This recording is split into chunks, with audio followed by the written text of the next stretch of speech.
I'd like to show you why knowing your why is the start of your journey. Without a strong why, it can be so difficult to reach your maximum potential.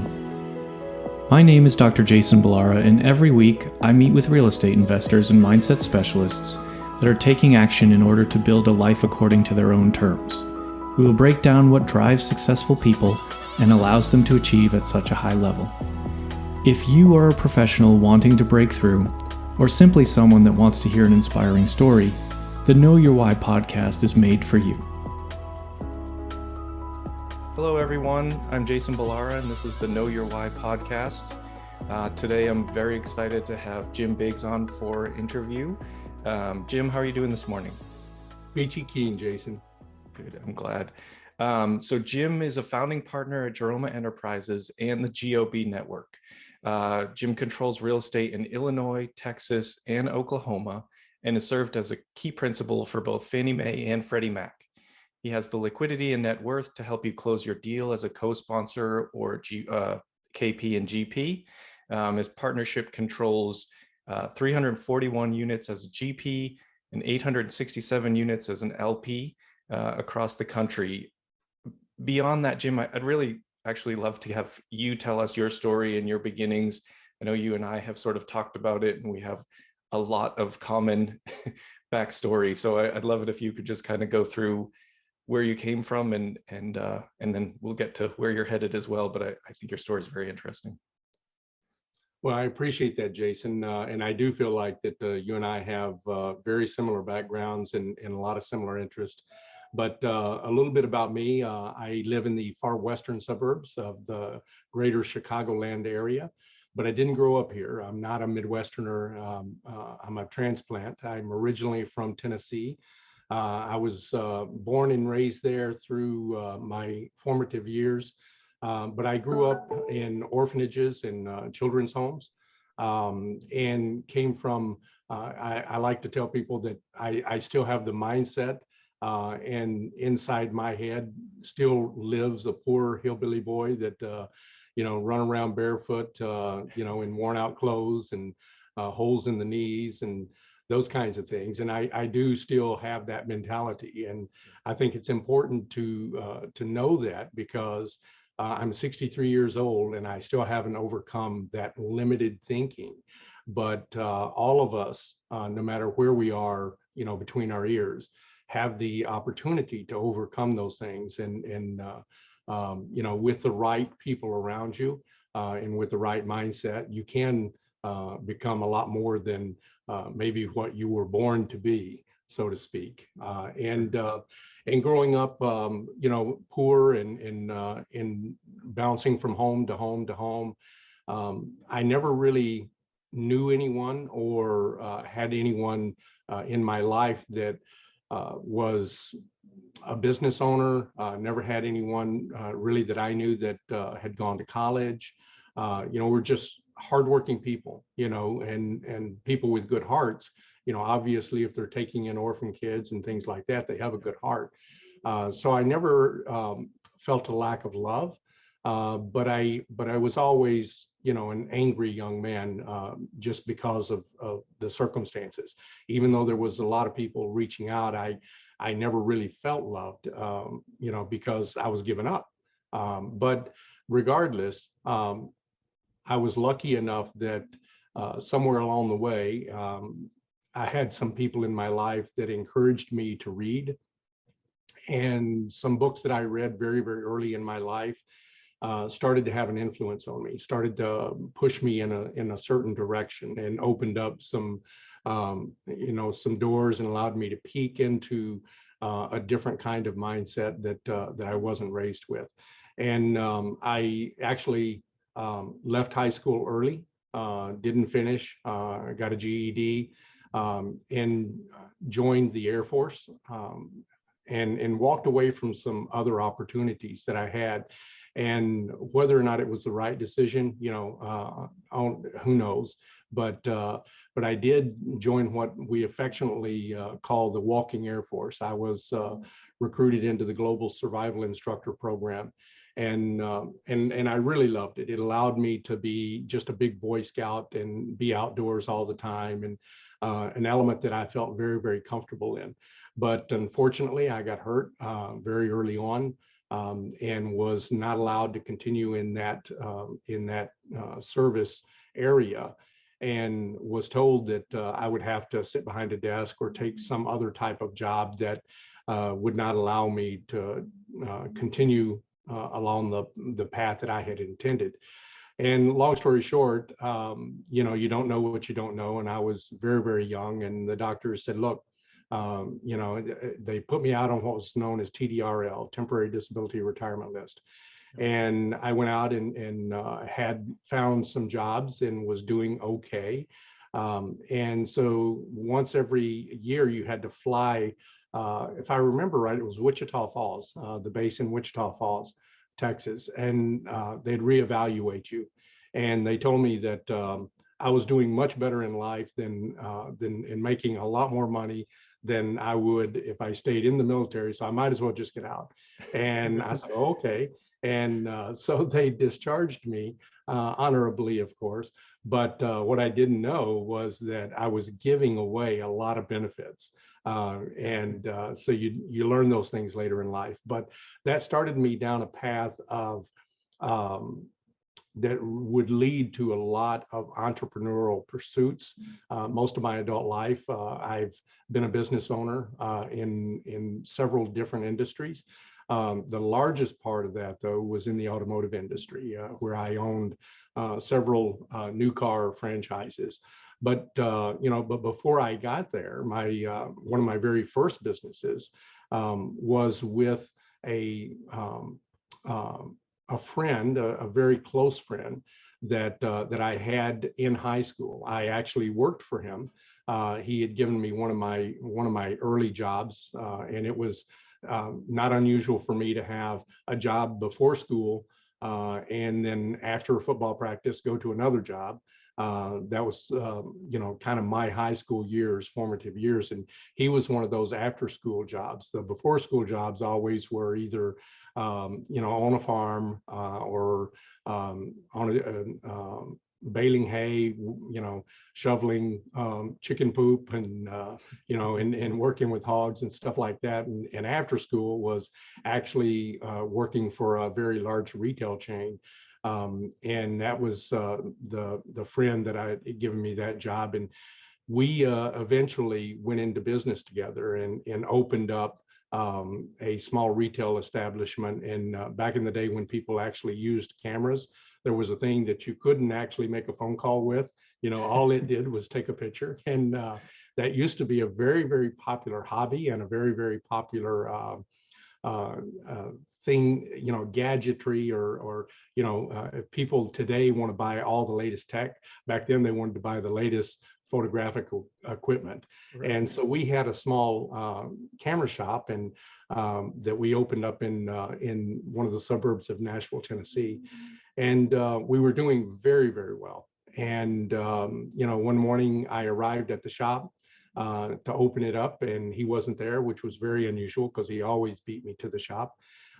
So I opened the shop and called his wife and said, is Brian okay? And she goes, well, I've got some bad news. And I'm like, well, what's the bad news? And she goes, well, Brian's been arrested. And I'm like, well, what happened? What's wrong? What's going on? And she broke down in tears and told me that Brian had been accused of child molestation. And as it turns out, it wasn't accused, it was true. He went to prison. And I tell that story really to only say that this started a pattern for me, not a pattern that I'm proud of, but it is part of my story, and it's part of how I arrived where I am. But the thing that I wanted to highlight there is that I think it's Brandon Turner who said that we all have a secret power or a secret sauce. Each one of us has something special. And I had been listening to their story and their journey for a couple of years, and could never, every time I heard that, I could never figure out, well, what's my secret power? What's my secret sauce? I never felt that I had anything. And so I started jokingly telling everyone that my secret power was picking bad partners, and that if you if you needed any help on the road to success, just line up all your possibilities, tell me to pick the best ones, and go the opposite way. And the reason I said that is it is joke, but in some ways it's not a joke, because that pattern of getting into bad partnerships was one that has followed me through much of my adult life. And I don't know, why, if it's just that I trust too much or I give people too many chances. I don't know. But obviously it's something that I have a blind spot in my life. And so, each time that I've had something like that happen, I've always tried to, get a little bit better each time. But when that happened, I had to make some hard choices. And I actually left Tennessee and came to Chicago, or came back to Chicago, because I had been here before. After that, and I'm like, okay, you're starting over, what do you do? And some of the books that I had read, I'd come to understand that most people build wealth through real estate. And if you didn't build wealth through real estate, if you built it, from owning your own business or something else, that you would eventually come back. Even the wealthy people come back to real estate as the way to not only build wealth, but hang on to wealth and avoid taxes. And there's just so many other benefits to owning real estate. So I thought, well, I need to become a real estate investor, and so I didn't know how to do that. I had no clue. And there was somebody coming through town that and I just now realized this. His name had escaped me for years. His name was Wade Cook, and he came through town selling his seminar on how to become a real estate investor. And so I paid the money, went to the seminar, joined the program. And as it turned out, what I was giggling about was that Wade Cook also, I don't remember why, but he wound up in jail. I think he ran up against some SEC violations or something, but I don't recall. But that does give me a giggle. Pretty quickly after I took his course and started trying to figure out what does it mean to be a real estate investor. I had someone else that came into my life that offered me a different job. It was a chance, an opportunity to get into business of my own with a partner. And this gentleman, offered me, a substantial sum of money that I thought, okay, I can take this kind of guaranteed good money, or I can sit over here and try to figure out what I don't know. And so I went to work with him, and was doing pretty well. That was kind of the first time that I started a different pattern, which was I run to real estate. I want to figure this out, but then something else comes along and I give it up and I go follow this other thing. And I think we would possibly call that shiny object syndrome today. But back then I just seen it as just a wise decision. I've got guaranteed money, or I've got something over here where I'm going to have to build something. I have no clue if I'm going to be successful at it or not. And so I got pulled away and did that for a little bit. It didn't work out. And what did I do? Again, I'm stuck. Okay, what do? You're starting over again, run back to real estate. And so now you've lost a couple of years. You feel like you're more behind. What do? Well, I've got to catch up. How do you catch up? Well, go find somebody who's already done it. Don't reinvent the wheel, and get yourself some training, get yourself some education, and try to shortcut, try to create some efficiencies. And so I did that again, joined another program, and not long after that, I was playing racquetball with a gentleman every morning, and he offered me another job, and again, a lot more money than I was making. And he said, Jim, I'd really like for you to help me open up a new car franchise. we've got this new brand that's coming into the States, and we're like the first dealership in the country. And he says, I would love for you to join me on that journey. And he says, I think you can make a lot of money. And so I'm like, well, I'm a new dad now. I've got a baby, and I've got a second baby that's coming, that's due. So we had our first two 18 months apart. And so I'm like, well, that's guaranteed money again. It's not me trying to build something. So, okay. And so I did that. And that really started me down a path of in the automotive industry. And so we grew very, very quickly in that industry, and moved up from, we started in sales, and then, the next thing you know, a few months later, we've done very, very well. And they said, well, we want to move you into the finance and insurance arm. And we did that and did very, very well with that. And then they move us into, the general sales manager position, and we're doing that. And all the time, my friend was running the franchise. He didn't own the franchise, but he was the general manager of the franchise. But his family was from Ohio, and they owned a lot of dealerships in Ohio. And so he decided that he was going to go back to Ohio and take over the family business. And that opened up the slot that was my first really major position. Like, I'm running the franchise now. So I'm the general manager. And we did that for a while. And then we decided to open up another business, which was a sales training business. And we started pursuing both of those at the same time, and was having some good luck there. And we got a phone call saying, hey, Jim, we'd like for you. Well, I'm skipping ahead a little bit. My friend had gone back to run those family businesses. Yeah. And as it turns out, he's got, I think, 3 brothers. And his dad decided that he wasn't the right brother, even though he was the oldest. And so he had, dropped everything and come back home to take over the family business. And they decided, no, we're not going to give it to you. And so now he leaves the family business, and he's decided, okay, if you're not going to let me do this, I'm going to have to just open my own franchising and just, try to compete. And he has to start over. And so he calls me and says, Jim, I want you to come to Ohio with me. I have an opportunity to buy a Lincoln Mercury franchise, and I'd really love to partner with you.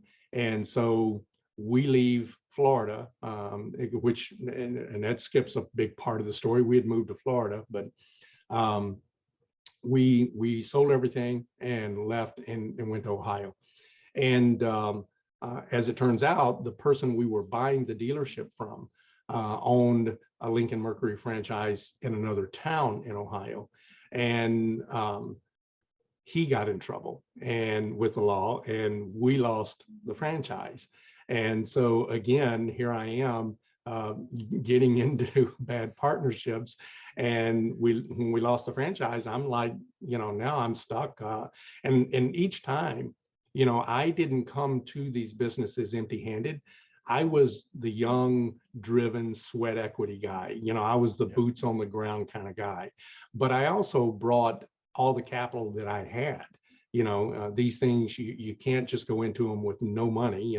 That's not how businesses are normally built. There's, you have to start with something.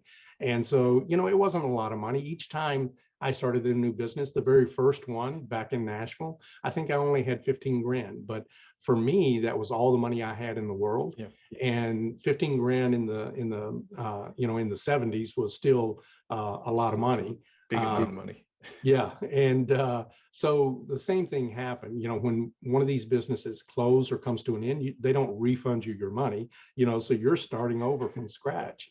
And so here we are after the failed franchise in Ohio, starting over again, don't have anything. What do? We go running back to real estate. And now, each time this happens, you lose a couple more years, or you lose 5 years, or you lose, and you just feel like I'm getting further and further behind. And I notice that pattern. I notice that, I keep running back to real estate. It's something that's it took me many years to figure this out, but there was something guttural about that. There was something that was just stuck deep inside me that knew that's where I wanted to be. But I didn't consciously realize that. It was very subconscious. But we go back to another program, and not, so about as soon as you get through the program, you get started. And all along the way, we are getting a little bit of traction. We're buying, a little single family house, or, a little rental, and trying to start building the business. But my friend calls me back up and says, Jim, I've got another opportunity, but, and it's like a year later, 18 months later, 2 years later, whatever it was. And of course, we've always been, my wife is extremely thrifty, and she's instilled that into me over the years. And so we're very good savers. And so, I save, I'm in the habit of saving most of what I make and living off of as little as I can most of my life. And so he calls me and says, we have another opportunity, but I don't have enough cash. And, you're always the first person that comes to my mind. We're a great team, and, we've always done well wherever we've been. This last thing with this other guy, it wasn't our fault, and I'm like, okay, all right, I'm in again. Now, we had moved back to Florida and had gone to work with another automotive group down there, and we were running 3 of their stores.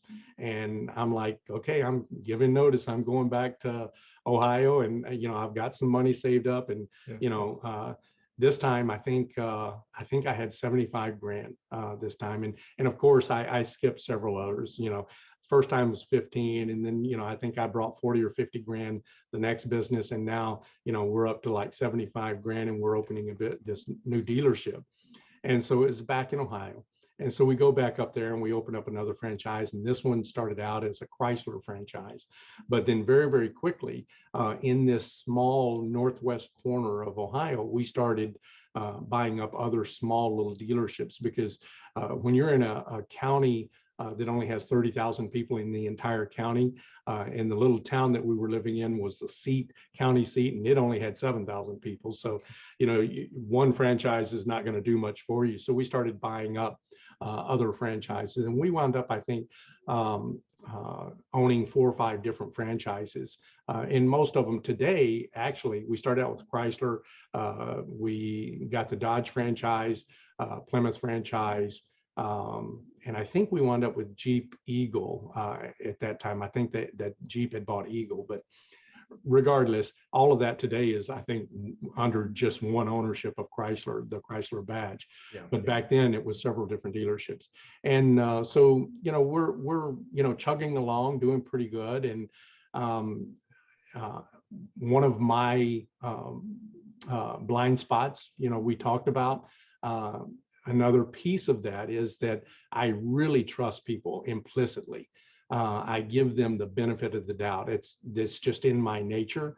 I was raised in a very religious upbringing, and I really believed in, even though I was from the South, it wasn't Southern Baptist, all hellfire and brimstone. Yeah. I grew up in one of those churches that was almost, I would today say it's almost like a mindset church. They really preach the positive side of the gospel and giving back and helping your fellow man, and helping the downtrodden, and that is still deep inside of me.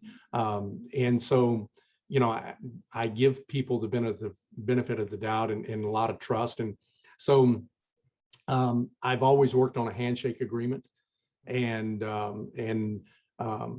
this friend had been a very, very good friend of mine. And our handshake agreement was that we'd get this business started. And then he had 3 children, and he wanted to help them build a business. And so I was to be the front man on the dealership and the franchises. And it was my sweat equity. And we had a 5-year plan that I would buy him out over a 5-year stretch. And about 3 years into it, he decides that the business isn't doing as well as he thinks it should.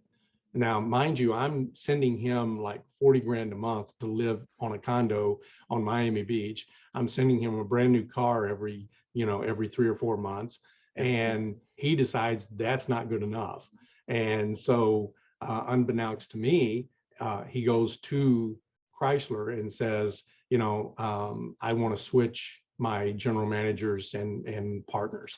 And I'm a relatively young guy still at this point, and still, I don't get any joy in admitting this, but still relatively naive. You don't know what you don't know. Yeah. And he and his family and his name carried a lot of weight with those franchises, with those manufacturers. And he really had a lot more power than I did, and I didn't realize that. And so one day he shows up with a new general manager and says, he didn't kick me out. He said, Jim, I need you to partner with this guy. And it became very obvious to me what was going on. So we decided that that wasn't for us. And so we, I just shook hands and walked away and said, hey, I wish you all the luck in the world, but I don't believe in what you're doing. I think it's a big mistake, and we'll just part while we're still friends. And as it turns out, I was right. Within actually, I think it was a year and a half, the business had failed and actually boarded up and, sold the buildings and everything else. And every month that I had the business, we were doing a little bit better. But it's kind of like buying an asset in a really small tertiary market that doesn't have too many employers. You can't come in there and push rents by $100 or $200 a month. You've got to have very slow, tiny increments. Right. And that's the way you grow in those kind of markets. And but again, you can see that pattern was repeating itself. And what am I going to do? I think I'm going to go back to real estate. And and good again, standby. Yep. And I'm behind even more now. So that pattern just kept repeating itself. And but after the last failed business, and most people don't like to say failed business, but that there is really no other word for it. I think Rod Cleef would say it was a seminar, not a failure. Right. But for me, hopefully I think I learned something from each one of those mistakes. But we eventually, my wife said to me something that really, really, it hurt me actually, but it struck home. She said, what happens if none of these businesses ever work? What happens if none of them hit? And because we didn't have a retirement plan. I'd never worked for anybody that had a retirement plan. Our retirement plan each time was the business. I'm going to build this business. It's going to be successful. I'm going to pass it on to my children, and they'll take care of mom and dad. So I had never thought about what happens if it doesn't work.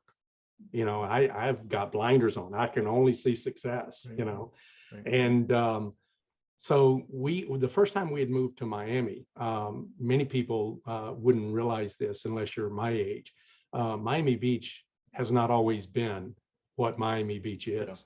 Yeah. In its heyday, it was, the kind of the beginnings of the Art Deco architectural movement, and beautiful, beautiful things that are down there that you see today. But it went through about I don't know if it was 15-20 year period where everything fell into ruin.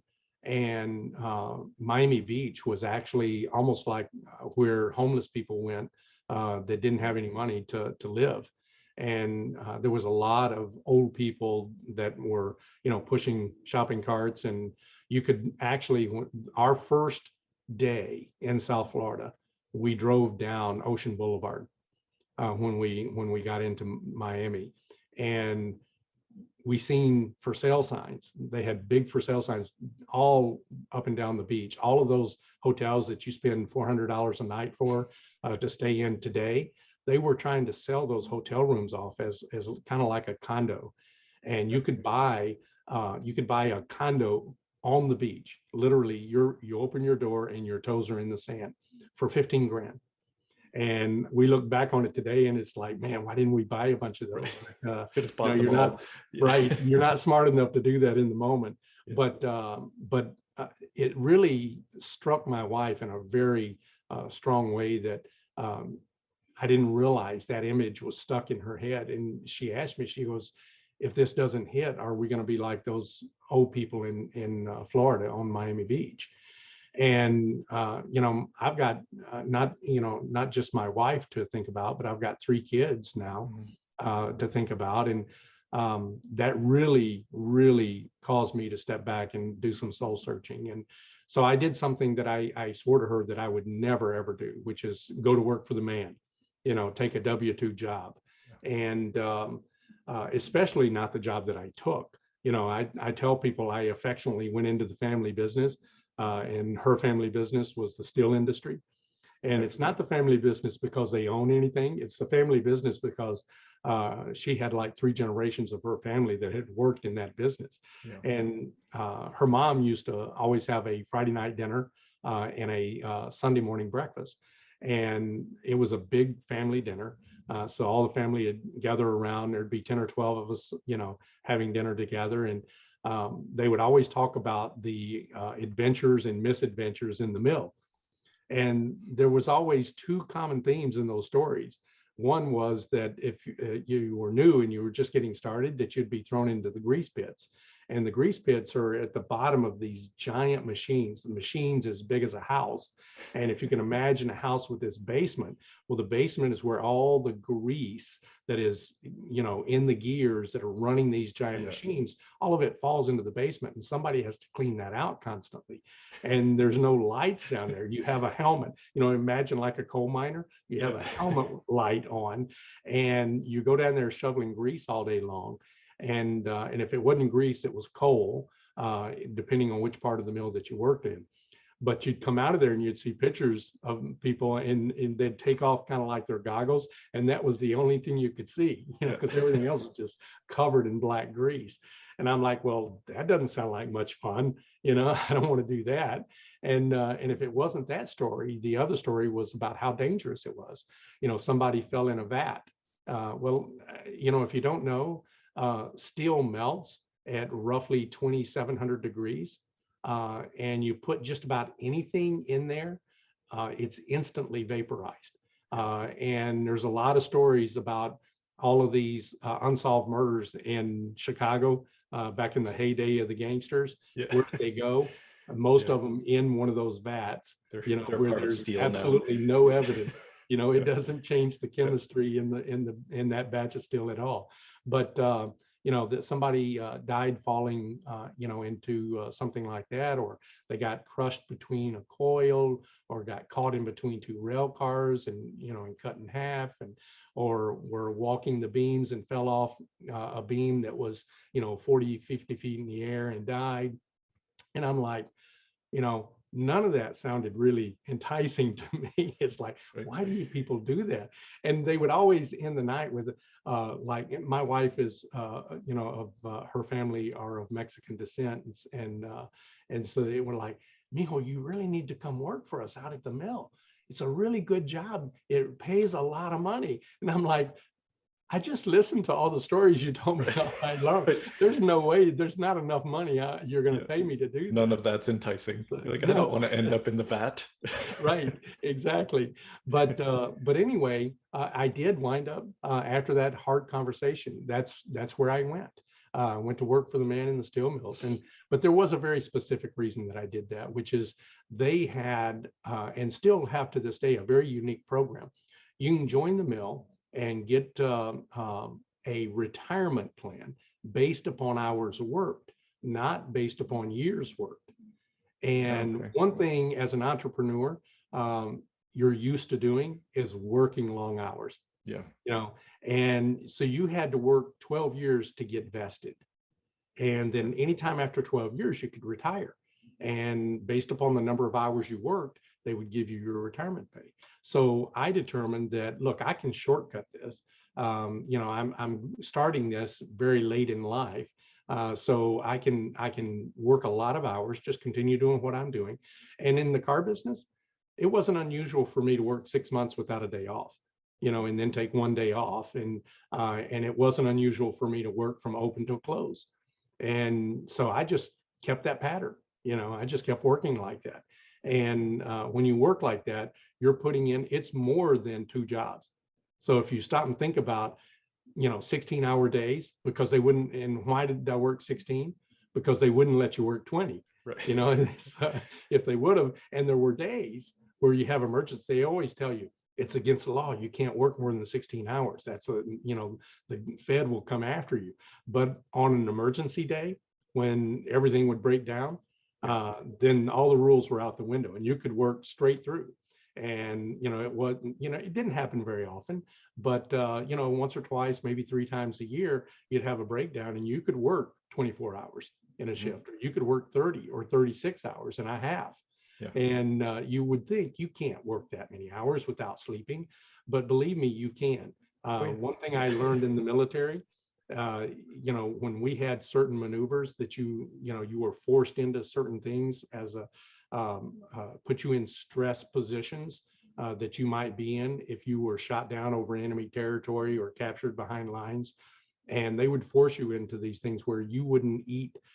You'd only be given drink, or you could eat whatever you could find and put out into, very stressful survival situations. And so it wasn't anything that I hadn't done before. So, but long story short on that was, I worked for 12 years. And during that 12 years, I had never lost that bug.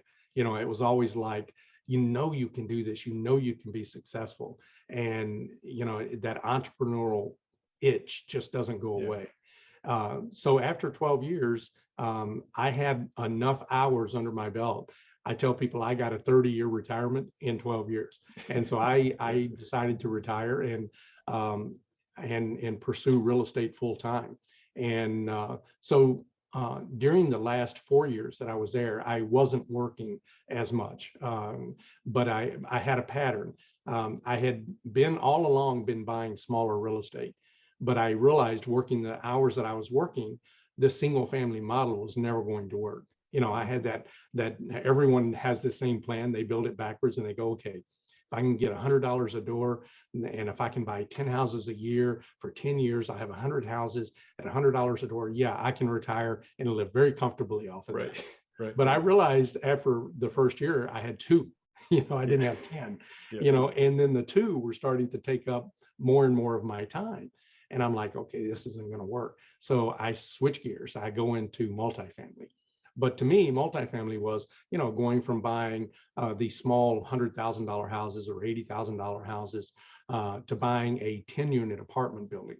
And I thought I was big time, because I skipped right over small multifamily. What's small multifamily? Well, most people think a duplex, a triplex, a fourplex.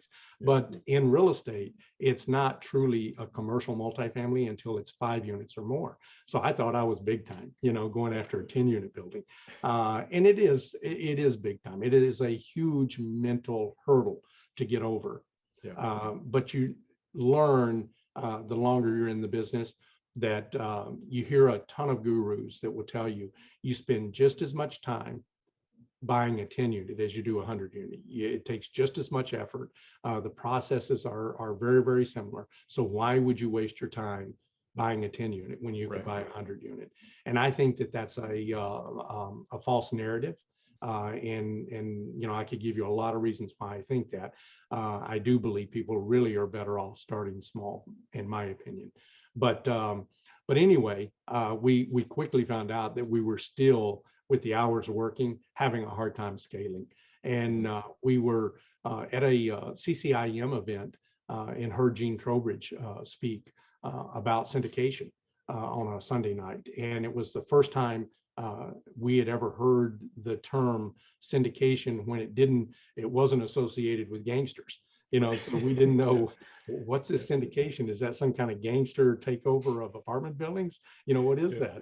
And so we bought his book that same night, and we read the book on the job at the mill the next day, and started a conversation with Gene, and was convinced that, okay, this is what we have to do. This is the only way we're going to scale. and started looking into markets and stuff like that. And so we decided that we needed to be in Texas because Texas is kind of the epicenter of apartment investing. So we started going to Texas to build relationships and find boots on the ground and start to tour apartments and speak with investors and brokers and lenders and property managers. And so we went through probably 18 months where we were in Texas at least one weekend out of the month, and we'd make a long weekend. So we had worked 16 hours Monday, Tuesday, Wednesday. On Thursday, we'd only work 12 hours. Wife would pick us up, take us to the airport. We'd fly to Texas, spend the weekend networking and building out, all the systems that we needed, and fly back home Sunday night. She'd take us straight to the mill, and we'd start over again. And so we did that for probably close to 4 years, and where we were, trying to build out this, other business in our spare time. And so we started getting some assets, started getting some, started out as LP investors and started investing in some other deals and trying to learn the business from the inside. But we eventually retired and decided, okay, we finally think that we're in a place where we've got a sense of security. I've built that retirement for my wife, so she's never going to have to be that homeless person on Miami Beach. Right. But now we have the freedom to go out and do this ourselves. And we felt that, okay, now we're full-time. We're ready to take that leap and start buying assets on our own. And not be the LP investor anymore. And so that's, we started doing that. And then we had another big hiccup, a mistake, a failure, a seminar. Right. And that kind of brings us full circle. That was out in Phoenix last year, right as COVID was really hitting real hard. Mm-hmm. And we were in a deal, and many people will know this, most will not.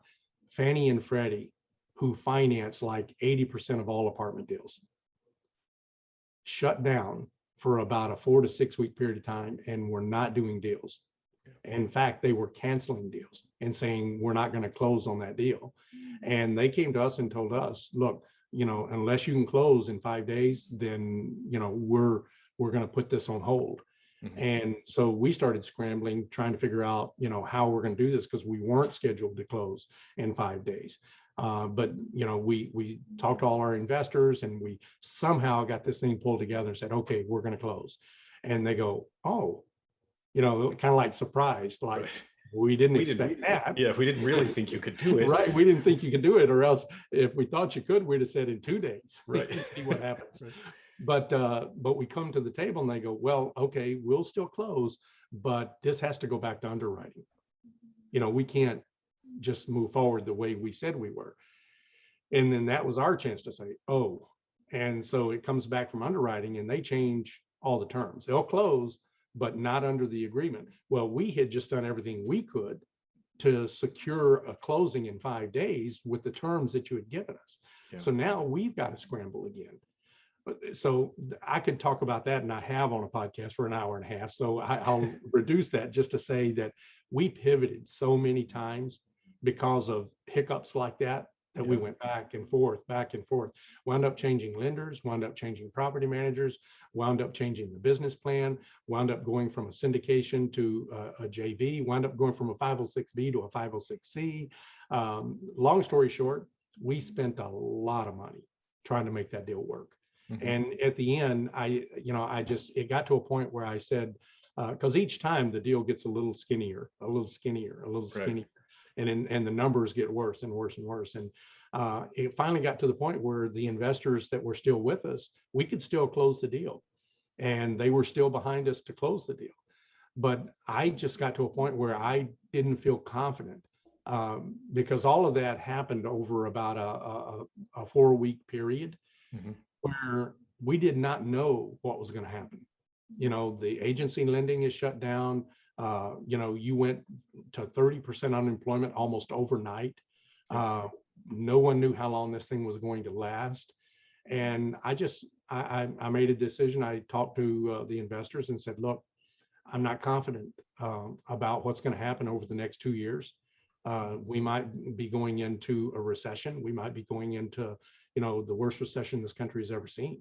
And because those numbers, those unemployment numbers were depression era unemployment numbers. And I said, the business plan at that point was, we're not going to be able to pay you anything for a year. There would be no returns for a year. And now the business plan was, we might not be able to pay you anything the first 2 years. And I'm like, look, I'm not confident that this is the best thing for you guys to be getting into. And I'm not comfortable being a fiduciary of your money on this business plan with this many unknowns. And while I appreciate the confidence that they had in me, in our team, I just didn't feel it was the right thing to do. So we wound up giving everyone their money back and walking away from the deal. And so that was, of all the setbacks I've had in my life, and I've had a lot of them, that was the biggest one and the hardest one. We lost north of 6 figures in that deal, and it wasn't the low 6 figures. Right. It wasn't mid, but it wasn't low. Yeah. So we, at that point, I was 62 when that happened, and I was like, well, we have the retirement plan. We could go play golf 3 or 4 times a day, and we really weren't sure what we were going to do. And so we basically took several months off and to lick our wounds and reevaluate our life and our goal and try to decide what we're going to do. And so we flew to Hawaii because my son had moved out there a couple of years ago, and on the island of Kauai.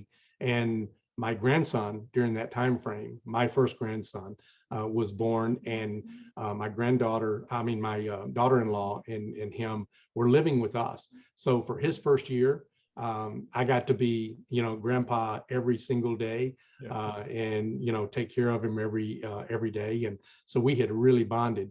But when they had moved to Hawaii, I hadn't seen him in a year.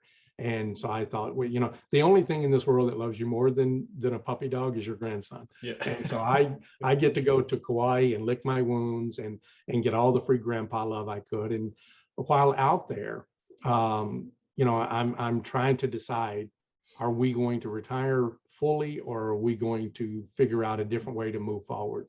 And I didn't tell you, but every time I joined a platform or a guru, I always had something that bothered me in each one of those programs. I always thought there's a tremendous amount of value in the programs, or else I wouldn't have joined. I wouldn't have given them 20 grand or 30 grand or 50 grand. And now I've got, different coaching programs that are offering to coach me personally, and they want 100 grand. And I'm like, man, that's a pretty big ask. Yeah. But anyway, every time I joined one of those things, there was something that bothered me. And to try to condense it into a real quick story, like I said, I think there's a lot of false narratives out there. But I thought their business plan was off. I thought it was broken. I thought it didn't work. But it worked for me. And the reason I thought it was broken is that 80% of people that join those programs do not succeed. 80% of people drop out of them. And what's even more interesting to me than that is, if you've ever attended a big live event, there might be 500 people, there might be 1,500 people. A very small percentage of those people actually join the program. And I started noticing something. The very first day when the speaker gets up on stage, he goes, look, you guys are very unusual. You took, a Saturday of free time out of your life to come listen to us speak about these programs that we're going to offer you today. And so that puts you in a very small class of people, that want to achieve something better in life and do something bigger in life. But 80% of you are not going to join us on this journey. 80% of you will not get it. And that's okay, because that just means this isn't for you. But I just said that 80% of the people who do join never succeed. So you're talking 80% of the 80% of the So it's a really small number when you start thinking about it. And that's the part that one of the things that always bothered me was that if my children went to school the first day of a hard class, whether it be math or chemistry or science or a foreign language, and the teacher stood up the very first day and told them, 80% of you are going to get an F. You're not going to succeed at this. And that's okay. It just isn't for you. And my child came home and said that to me, I would be outraged. I'd be at the school, if not the same day, it'd be the next morning. Yeah. And I'd say, what in the world are you doing? What are you talking about? And so that was kind of what would bother me internally, instinctually, but it was subconscious. It wasn't conscious. The conscious me had those blinders on. Okay, I hear you. That's not me. I'm one of the ones who are going to succeed. Tell me what I want to know. Yeah, I'm ready to join the program. I'm all in. Let's go. Yeah. And what I came to realize while in Kauai, in reflection, is that their business plan is not broken. It is brilliant because they know who we say in marketing, you have to know your avatar. You have to know your customer. They are laser focused on their customer. They know exactly who it is. It's that hard charging, take no prisoners, I'm jumping in the deep end of the pool kind of person or personality who will go all in. And that's who they're aiming for. And the faster they can get to that person, the more efficient they can be at their business plan. And they have become brutally efficient at getting to that person. And I was that person. In many ways, I'm still that person. I still have to fight against certain instincts that I have. But there was many pieces in those things that bothered me. And, I've shared with you the story of the goose that laid the golden egg. There's something that they have, a very specific thing in these programs that they will never share with you. There's certain secrets you will never get to. Yeah. And the reason is if you got to them, it would destroy their business plan. So long story short is I've had a lot of mentors, a lot of coaches, a lot of teachers in the industry. And I've also had a lot of successes and a lot of failures in my life. And I decided that I wasn't done, that I thought I had a path forward to continue some of these itches that you can't seem to scratch. And so I decided to launch my own platform called the GOB Network. And the GOB Network, in essence, is every program that I've ever been into. I'm bringing everything that I received in knowledge and the resources and things that I've learned from those programs and put them on the GOB Network. And in addition to that, I'm also trying to bring all of the success and failures and the lessons that I've learned from business into this platform. And people ask me what it is, and they want to try to put it in a box and say, oh, you're this, or oh, you're that. Well, what we want to be is everything to real estate. So we want to disrupt the entire real estate space. And so my real big long-term goal is really far reaching, but the baby steps, the foundational piece was just to try to put as many resources as I can into a platform. And it started with apartments. And the reason it started there is that's what, I was the most comfortable with. Mm-hmm. It's what I felt I had the most, where I had the most to give. And so we built the foundation on apartments.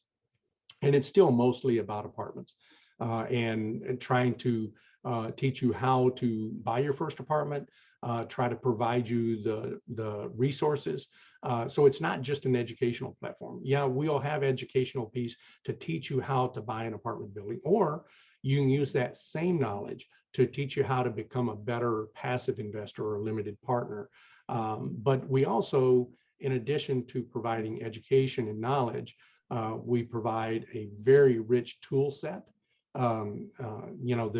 that people will need for underwriting deals, for marketing, for branding, all of these different pieces that some programs are really, really good at giving you, this one piece.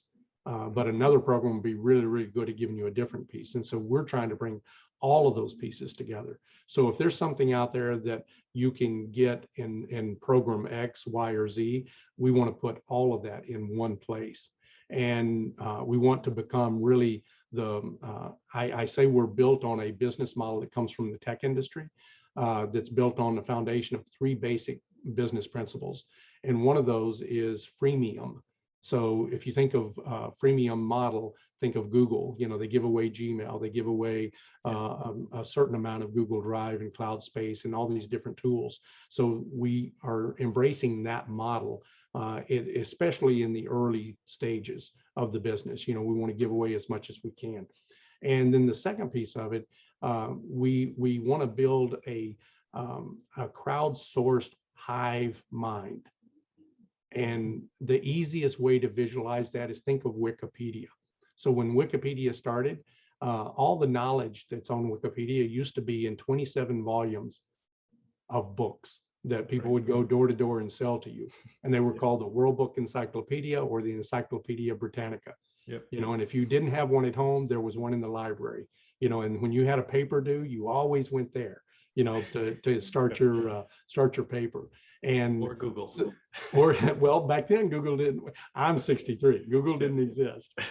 This is back in the days of the card catalog, and many people won't even remember what that is. It's like a corded phone. What's a corded phone? But anyway, when Wikipedia came along, you know, the establishment said, you know, you've got a couple of nerds over here in their garage pounding away on a typewriter, and they think they're going to have, you know, we have professional scholars that we have over 100 scholars that wrote these books, and you're going to do this with just what, you know, a couple those nerds just, you know, they didn't take them seriously. And the power that they had was that they couldn't build that network themselves, but if they opened it up to the entire world, anyone can write an article and put it on Wikipedia. So you don't have 100 scholars. Those 100 scholars can also add to Wikipedia, right? But so can every scholar in the world. And you don't even have to be a scholar. Anyone can put an article on Wikipedia. So almost overnight, they put World Book and Britannica out of business, almost overnight, because you had just now the greatest repository of knowledge in the history of mankind, all at your fingertips on the internet. Now, that was the power of that hive mind.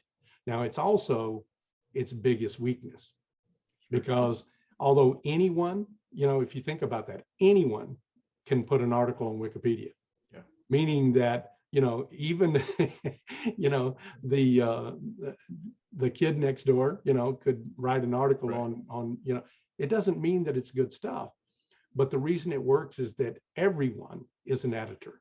Everyone is responsible for the accuracy. Everyone's responsible for saying, hey, you know, Wikipedia, you need to check that out. It's not right. It's not accurate. Or they can go in and they see a mistake. They don't have to tell Wikipedia to check that. They can actually make edits and improve it.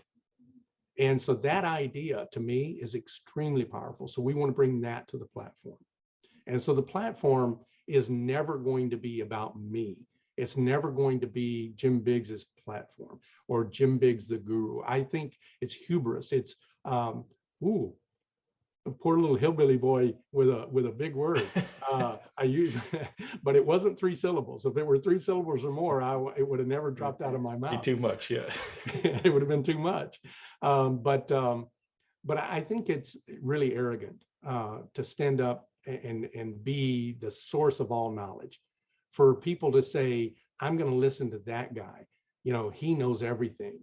I think you've got to have a really big ego to be that guy. And I don't, you know, I feel like I'm definitely not the sharpest tool in the shed, you know, so the more people I can surround myself with, the smarter the system becomes. And I don't need to have all the answers. And in real estate, there's 1,000 things that can go wrong.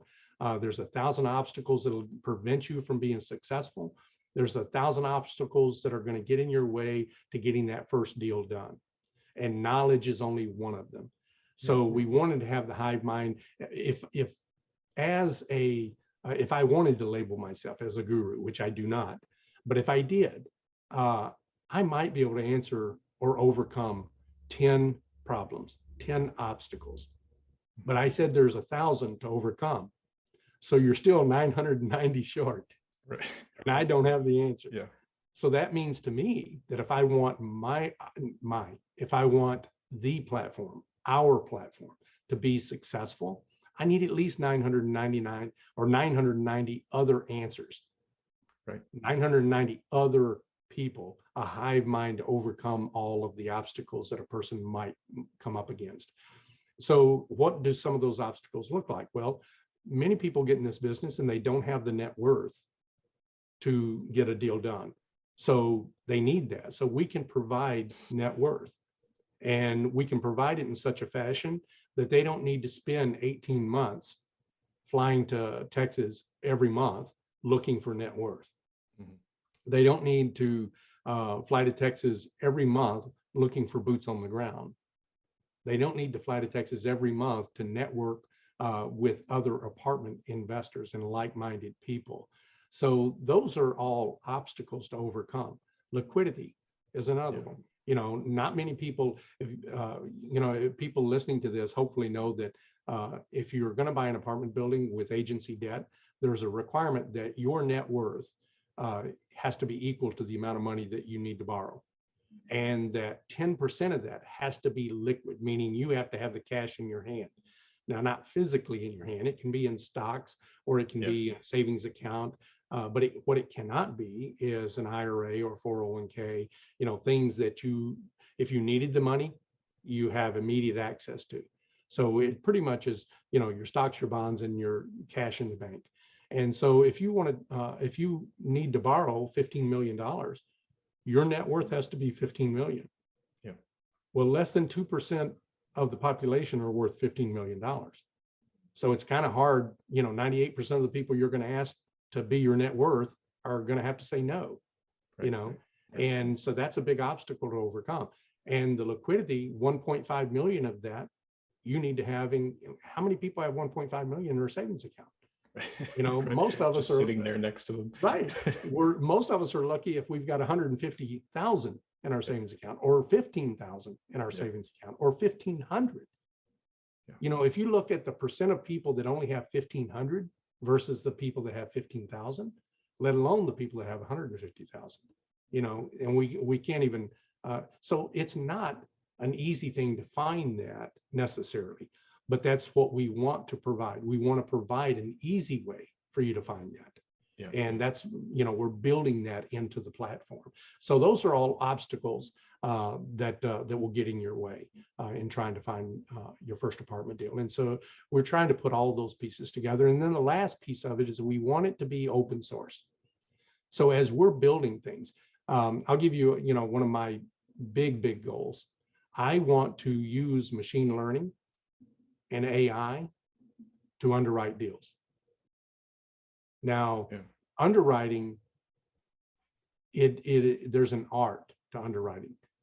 It's not just a science. It's not just data science, but a lot of it is. It's a combination of those two things. So in underwriting, it's really time consuming to take all the data and put it into an underwriting model. And so I want to figure out a way, and I can't do it. I'm not smart enough to do it. I want to figure out a way to take that OM T12 in rent roll and populate it almost instantly. Like, literally, how fast a computer makes a decision and does calculation. Almost immediately put it into an underwriting model so that now we can get away from the data entry and the physical part and start doing the mental work, which is analyzing that data and start the nuance of the market, the nuance of manipulating numbers. Can I cut this if I need to add there, or can I add this to increase that? All of those pieces, and allow us to concentrate on that and not get hung up. Because honestly, I am horrible at underwriting. And the reason I'm horrible is I go down every rabbit hole. and I get stuck on a cell, and I'll open up and ask anybody who knows me. Look at my computer screen. There'll be 70 tabs open because I'm digging into every hole I can to figure out why this is that. Yeah. And so for a good underwriter, they can take all that data and put it into their underwriting model in 15 minutes. Yep. For me, it'll take 15 hours.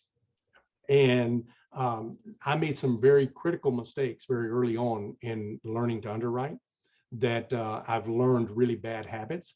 And consequently, to unlearn those takes a lot more effort, than learning.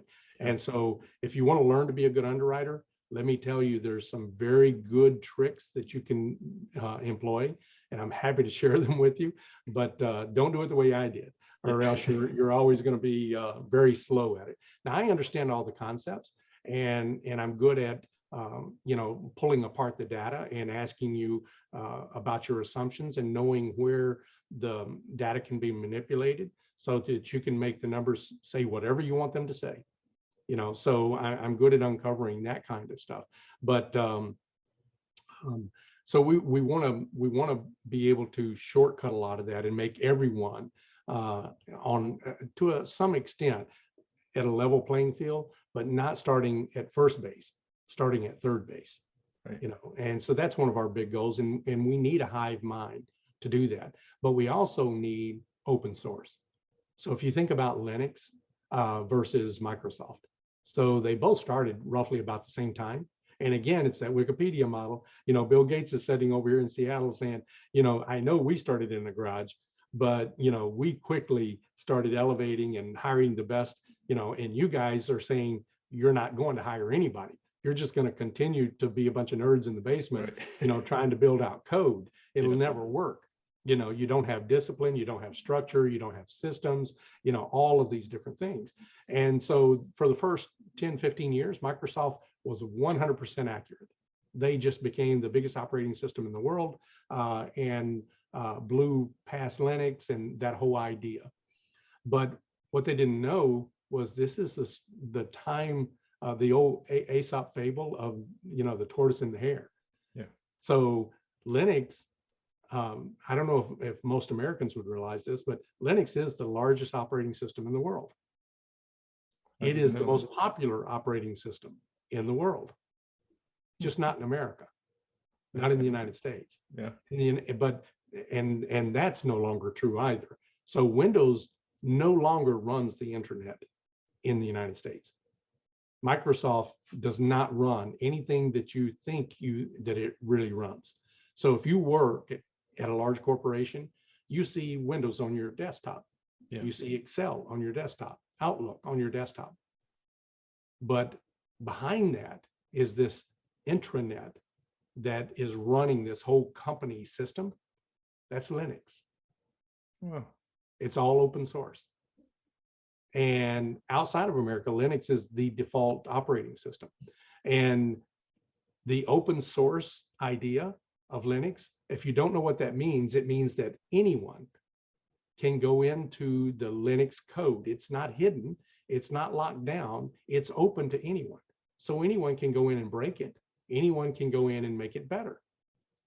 And the reason it works is because everyone can do it. So imagine, if you will, sitting over here as a professional programmer at Microsoft, and you're working on this new thing, and we'll go back a few years and we'll say that you're working on this thing called Excel, and you're going to put this program together, and your bosses have very, very specific things that they want you to do, and they want it to have these very specific features.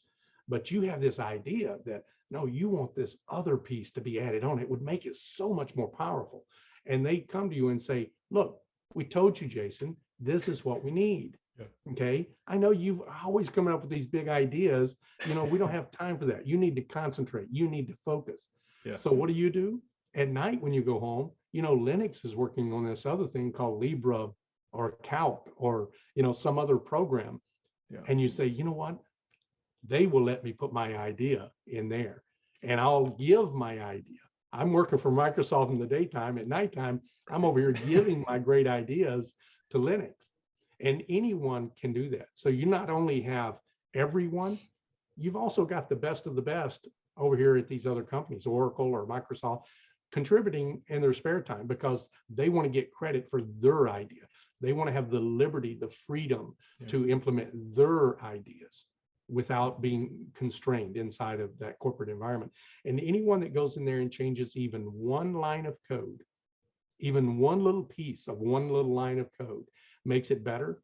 And if you multiply that by thousands, by millions, you start to see the power of that. And what many people don't realize is that what started out as a competition, Microsoft now, over half of all of Microsoft's code is open source. Facebook, half of Facebook's code is open source.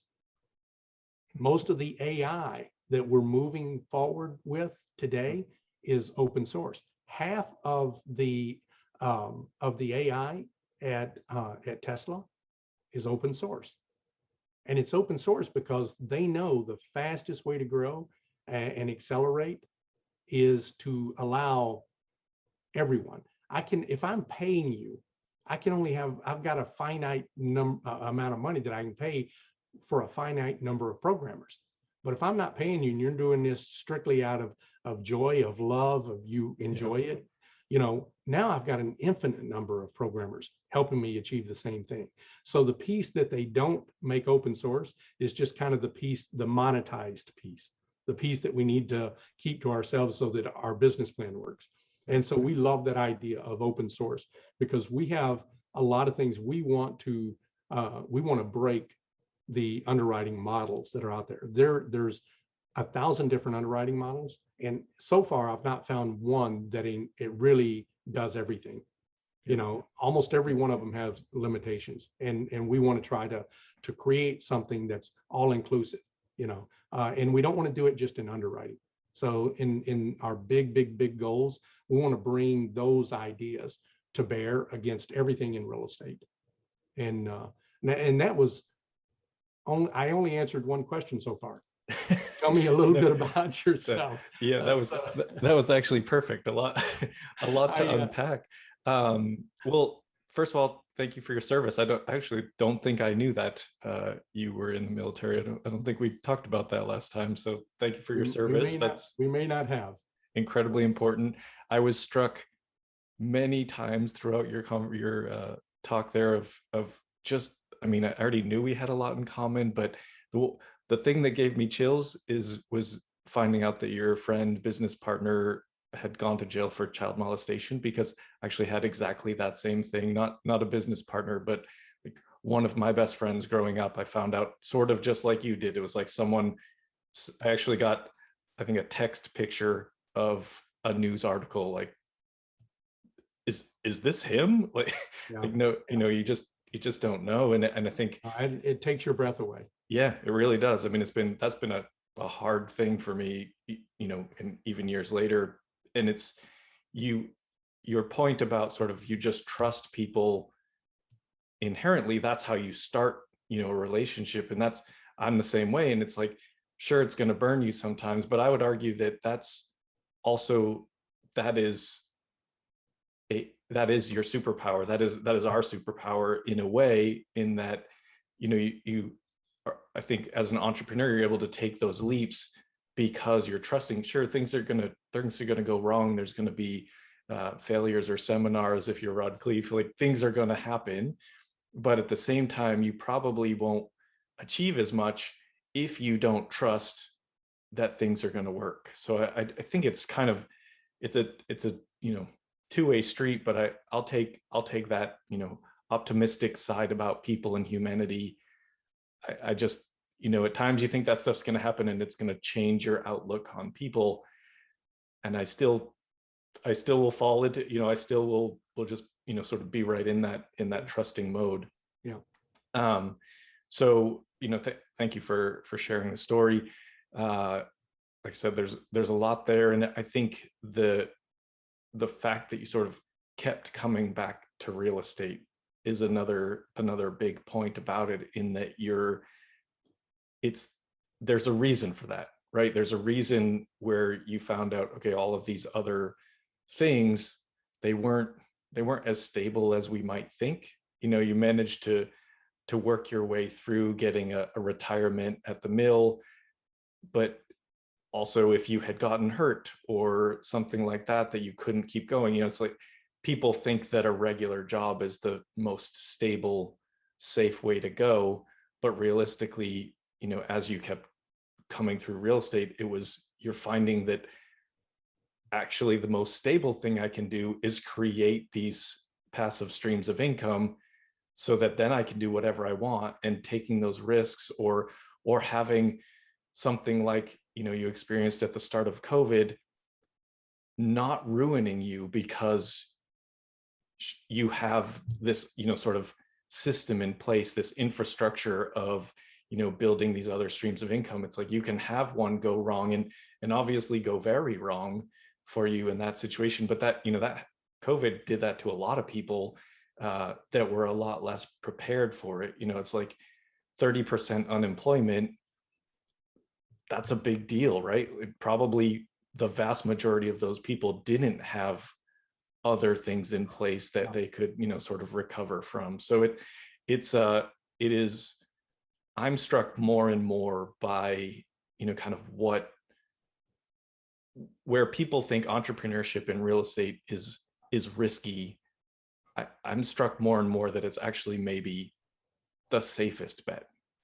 You know, that having something in place so that if something happens, whatever that is, you know, illness, birth of a child, you want to spend time, any of those things, you have something in place that you don't have to say, I'm going to be, you know, you talked about Miami Beach. I sort of, there's a lot of homeless people in Los Angeles. Here, it's, you know, it's considered sort of a problem that needs to be fixed. And sure, I don't want people to be homeless, but I also, in my mind, I've said this to my wife, it's like, if we were ever homeless, this is where I would be homeless, because it's amazing. Like the weather is amazing. It's like, it's no wonder, you know, I wish that nobody had to be homeless. But if you're going to be, I mean, I'm from Boston. If I was homeless in Boston, I would have started walking to California and go to the nice weather. And this, you know, same thing with Miami Beach. It's like you might as well be in a place where it's nice to be outside. But it's kind of like just that safety, the idea that a regular W-2 job is the safest way to go through life. I'm just becoming more and more convinced that it's not, that it's you're one event away from, you know, it being a problem. And exactly, you know, a lot of people experienced that throughout COVID. And so it's been, you know, COVID's caused a lot of tragedy, but I think it is really, you know, kind of, it was very eye-opening for me. So again, you know, thank you for that. I think the GOB network, and I'm happy to be a part of it, is kind of an amazing idea. And you know, your thoughts on the open source part of it. I had never really thought of it in that concept, and it's actually really a really great way to structure something, and sort of allows people to be a part of it kind of at whatever level, right? So it's, you know, if you have, you know, anybody, like you said, anybody can contribute to Wikipedia, right? So I can contribute to Wikipedia. It's if I contribute on, say, veterinary surgery, because that's what I know, it's valuable. But if I want to know something else that's outside of my realm, I can look at that, what someone else has contributed, and then, you know, I give back by contributing in veterinary surgery or whatever component of that is. And I know you've sort of done that with the GOB network, where you'll say, you know, you can be a part of it, but we also want you to be a part of it in the sense that you're doing things in that network. So I think it's a really great platform, you know, for people to check out. I think the guru system, the mentor system, if you find the right mentor for you, probably can work well. But you're 100% right. There's always gonna be things that, you know, sort of people, I think, hold back a little bit. It's like you can ask questions, you may not get, they don't want to, no one wants to share, you know, their entire secret, I guess, is kind of what it comes down to. And so, you know, having this group where everybody can kind of contribute and see what other people are doing and ask questions and stuff, I think is just a great idea. So I think people should join it, and we'll definitely have all of the links to that in the show notes too, so that, you know, people, I hope you'll have a lot of people reaching out to you. So I did want to say that I get asked often about the cost to join. And I remind everyone that one of the components is that it is a freemium model. So we're not charging financially for someone to join the program, but I do want everyone to understand that it's by invitation only. And the reason for that is that there is a cost to join the network. And that cost is we really only want go-givers. That's the kind of people we want to be associated with. So we want people that the cost to be on the platform is that we expect you to give as much as you get. And so that goes back to that Wikipedia piece where, you know, giving back to helping when you learn something, helping someone else learn something. You know, when you take something, you leave something behind. So that's kind of the cost to be on the platform, but anyone can do that. Anyone can make a contribution, no matter how small, no matter how limited your knowledge. Everyone has contributions to make. And I can't gauge your heart. I can't gauge if I don't have a test. There's not a test that I can administer that says you're a go-giver. So we don't really care who you were yesterday. We only care about who you are today and moving forward. And we can measure that. We can see how you're participating, how you're trying to not only take from the platform, which that's why it's there. We want you to take. We want you to take abundantly because we want you to succeed. But we can also see that you're helping other people by contributing, by giving back, by participating. And participation alone is a big, big gift. You know, and so that I did want to say that it's a different kind of cost. Right. Yeah. Well, it's I think a very fair way to, you know, sort of charge for it, but it's because it's one of the things I noticed is, and you sort of brought up this point, but a lot of people, you know, sort of gurus, the advertisements be like, anyone can get into real estate. You don't have to have money. You don't have, you know, it's all of this stuff. And it's sort of true, but it's not true. It's not really true that you can just do it with no money, or you have to find someone who does have money, because those, as you mentioned, you know, those key principles, the people with net worth and liquidity, that's a big part. When you're getting started, like you said, there's lots of people that don't have $1,500 in their bank account. And so, right, that's the majority. And so it's like, to say that anyone can do this and, you know, you don't have to have any money, it's not really the case, as you'll very quickly find out the first time you talk to a lender. They're not going to give you, they're not going to give you those. You're not going to give it to me. Right. It's like, I was told anyone can do this with no money. You know, right. It's kind of like that. So having a platform for people to connect and bring to the table whatever skill they may have, it's whether it's, you know, having the liquidity and net worth, or it's just being the person that is there, the boots on the ground, and doing, you know, a lot of the dirty work, in the pit of the of the mills, that kind of stuff, you know, to get there, to get started. It's good to bring all of those people together, and I think, to me, that's maybe the most important part of any of the mentorship programs. It's the you know, sort of connections that you're forming and the network and all of that, and it's nice that the GOB network does that, you know, kind of, as you say, like open source. So it's very, very cool. Jim, we've talked a long time, and I don't want to keep you all day, although every time we talk, I feel like we could talk all day. I was just going to maybe ask you a few questions here that I try to ask of each guest, and I think some of it is stuff you've touched on, but basically to really kind of get to the point of why I created this podcast. It's called the Know Your Why podcast. And I think a lot of times in these, sort of real estate circles, you'll hear people say you need to know your why. And they're like, what's your why? Oh, it's this. And I feel like it gets brushed over a lot. But for me, it's actually been, I know that my why was when my son was born. That's what made me realize I really need to do this. And so what I like to kind of ask every guest is what is your why? And what really drives you? And I'm finding that I feel like whys change throughout our lives. You may have a different why when you're 20 than when you're 40 than when you're 60, but I think so what is your why? What's driving you at this point? Yeah, the easy answer is your family, your wife, your kids, your child, leaving behind a legacy. And I think that throughout my lifetime, that's always been there. But I think selfishly, many of us think about if you're the kind of person who can allow yourself to think about your death.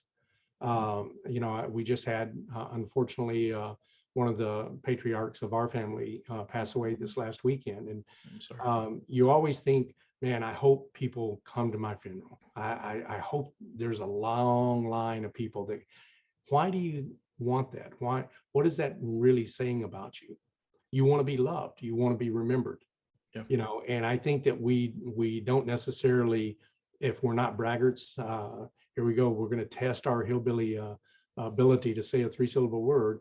If we don't want to be a braggadocio, if we then we won't verbalize those things. But I think that almost all of us have that in our heart, that we want to be remembered. And for me, that always, the two of those things together was why I was building a business. I wanted to be somebody. I wanted to be somebody. That was selfish, but I wanted to leave something for my wife and for my kids. I wanted to leave some security. I wanted to make sure they were protected. And I think that's just a fatherly instinct, a husband's instinct. And so both of those things are my why, but I've not ever really succeeded in those whys. I came to realize pretty quickly, like my wife said, what if this never happens? What if you aren't successful? There's no guarantee that you're going to succeed at any of these. But I knew that with the GOB network, when I started it, that I could give back. And that was, that little poor kid inside of me that was raised in church, still wants to give back. I want to test the limits of the abundance mentality as I know it, because all of us think that we have the abundance mentality, but it's different for each one of us. And I wanted to test the boundaries, my personal boundaries of that idea. And so when I started this, I'm not Mother Teresa. I didn't decide to start this just to give everything away for free. My ulterior motive is, if I can give enough away, if I can provide enough value, then hopefully people will want me to help them overcome some of their obstacles. And maybe I can use my experience, my schedule of real estate owned, my net worth and my liquidity to be a partner on their deal and help them get what they need. And it helps me get what I need. Yeah. But very quickly, the GOB network has become a passion project for me. And it has become the thing that I want to leave as my legacy. I want it to be self-sustaining. That's one of the reasons I want to use that tech model, that crowd model, the hive mind, all of those things. I want it to be self-perpetuating. I don't want it to depend on one person. I don't want it to fall apart. I think we're at that stage already, that if I were to step away and walk away from it tomorrow, that it would keep growing. It's got enough momentum that the people that are there, and that's something I want people to know, that this is not my platform. It's your platform. I just happen to be the guy who started it. I happen to be the guy that got the ball rolling, but it's everyone else that's keeping it rolling. And that's my why. I want this to be here long after I'm gone, and to continue to provide value for as many people as I can. That's awesome. That's awesome. We'll definitely put this stuff in the show notes, but do you have how do you want people to reach you? What's the best way to kind of get Oh, in touch? there's no best way. It's so easy to find me. I'm Yeah. everywhere on Okay. social media, but we'll drop I have a little link that we can drop in the chat or in the show notes. Okay. That is a bit.ly link to JimBiggs, and it Okay. has all of my contact information, all my social media contacts, all of that stuff. But I'm very easy to find. JimBiggs at Gmail, JimBiggs1 on LinkedIn, JimBiggs on Facebook and all the platforms. I'm easy to find. Okay, perfect. Well, yeah, and we'll have all of that in the show notes. Okay, Jim, one final question.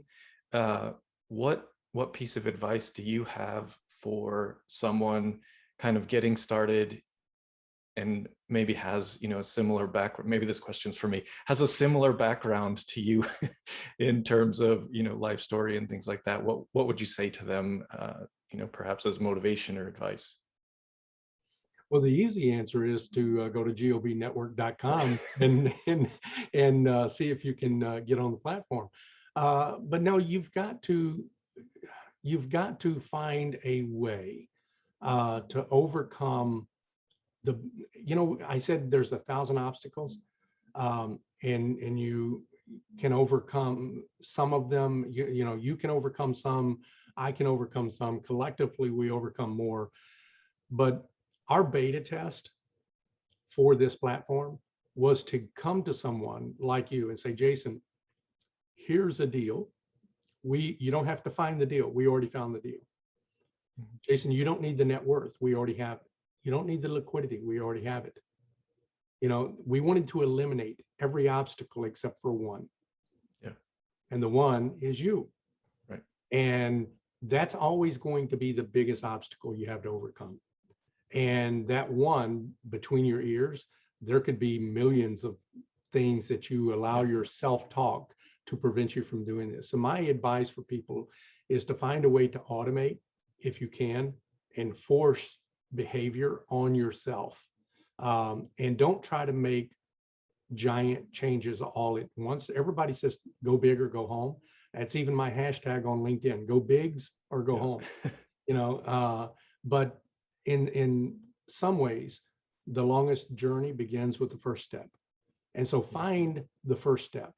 What can you do? What is the first step that you can do every single morning that you wake up that will take you just, I don't care if it's an inch closer to your goal. I tell people my life has been lived all uphill, and every 2 steps forward is 1 step back.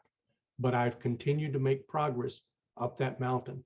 Mm-hmm. And that I feel like there's never even been a flat spot where I could catch my breath or coast, that it's all uphill and I'm still looking for it to crest and start going down.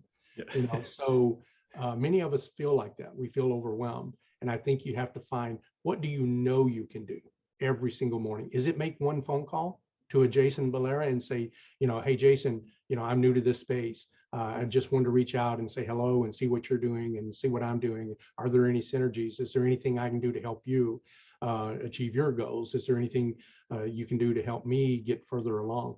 Find one thing that you can do every day. And when it's become such a habit that you can't not do it, it's automatic, then add one more and add one more and keep going up that hill. And as long as there's always 2 steps forward and only 1 step back, you're still going up. You're still making progress. And that's been the story of my life. I'm the millionaire next door, not because of some brilliant business plan, not because of lightning that struck once. It's because I've had steady progress for 40 years or 50 years. Yeah. You never give up. You don't lose until you give up. So you just keep going. Exactly. Jim, this has been fantastic. Thank you so much. I really appreciate your time and having you on the podcast. It's been great to share your story. But I guess we'll say goodbye for today. Thank you again. I really appreciate it. Jason, it's my honor. I really appreciate you getting up this early in the morning and taking time out of your day to talk with me. You know how much I love talking to you. I'm inspired after every conversation. So thank you. Thank you. The feeling is mutual.